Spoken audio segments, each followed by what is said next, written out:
एकादश आसते स्मृति सभा उपस्थित थे उत्तम महांती सहित किसी विशेष अनुभूति उत्तम महांती जीवन कला हूँ भात हांडीर उतुरा पेज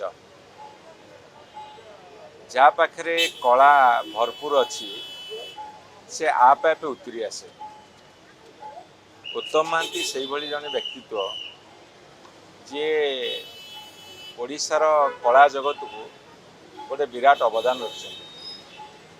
मुझे व्यक्तिगत भाव में 30-35 वर्ष को जानी बहुत समय एकाठी आम कथा विभिन्न कार्यक्रम भेट होइछु। एनिवे सी जड़े उत्तम कलाकार थे एवं कला जगत को ओडिशार तांकर अनन्य अवदान अच्छी तांको मु श्रद्धांजलि जनाऊँ।